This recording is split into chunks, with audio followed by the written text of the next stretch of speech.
We don't care about reality. On s'en moque de la réalité, donc faisons-nous plaisir et construisons des personnages. Et ça, je l'ai appris des Américains pour ce type de série.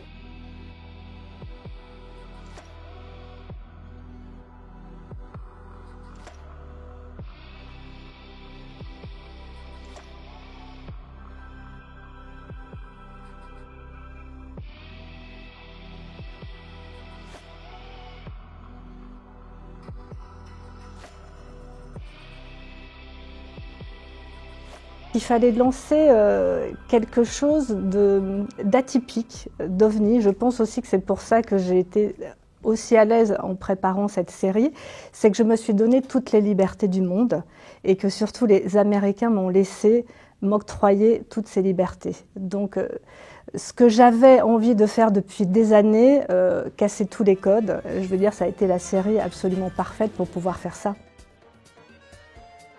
Ce dont je n'avais pas envie, et c'était très bien que Patricia Field et Lily Collins soient sur la même longueur d'onde. C'est un personnage très fort, avec une forte personnalité. Je n'avais pas envie qu'on refasse ce qu'ils avaient déjà fait sur Le Diable s'habille en Prada, c'est-à-dire on prend la jeune américaine qui arrive avec un jean, un sweat à capuche, qui est mal habillée, on va la transformer en une icône parisienne et en un épisode et demi, ça devienne Caroline de Maigret. J'avais pas du tout envie de faire ça parce que je trouve que c'était ça limitait mon champ de possibilités. Je trouvais que ça enlevait beaucoup de caractère et de personnalité au rôle de Lily et je trouvais qu'il fallait que ce personnage ne rende pas les armes aussi vite.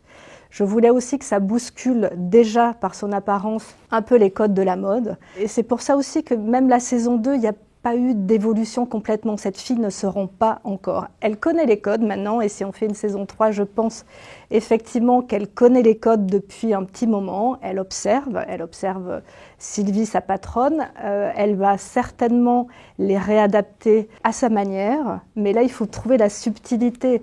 Ne pas en faire une Parisienne. Je détesterais qu'elle finisse en t-shirt blanc, en blazer marine avec un jean et des tennis blancs.